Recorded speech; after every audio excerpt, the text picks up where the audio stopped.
देखिए अब next property देखते हैं यहाँ पर वेक्टर स्केलर प्रोडक्ट की थर्ड प्रॉपर्टी।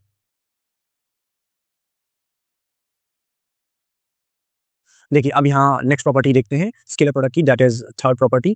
क्या कहती है प्रॉपर्टी? क्या कहती है property? If two vectors if two vectors are perpendicular to each other, their dot product will be zero.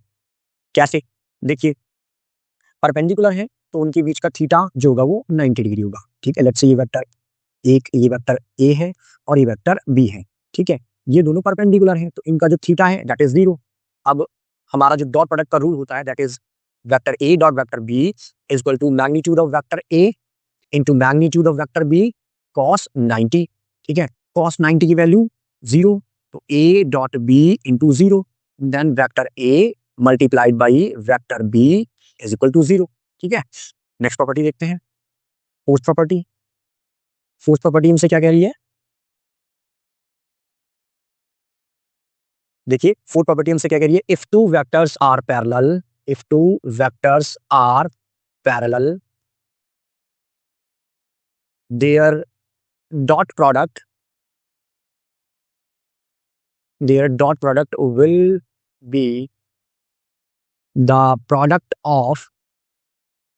of their magnitude। ठीक है, अगर दो वेक्टर्स पैरेलल हैं तो उनका डॉट प्रोडक्ट उनके मैग्नीट्यूड के बराबर होगा। कैसे? देखिए ये वेक्टर, देखिए कैसे, ये एक वेक्टर है वेक्टर ए, ठीक है, वेक्टर ए, और ये एक दूसरा वेक्टर है वेक्टर बी। लेट्स से ये दोनों वेक्टर पैरेलल हैं। अगर दोनों वेक्टर पैरेलल हैं देन उनके बीच का थीटा जीरो होगा। Two vectors are parallel then theta will be zero.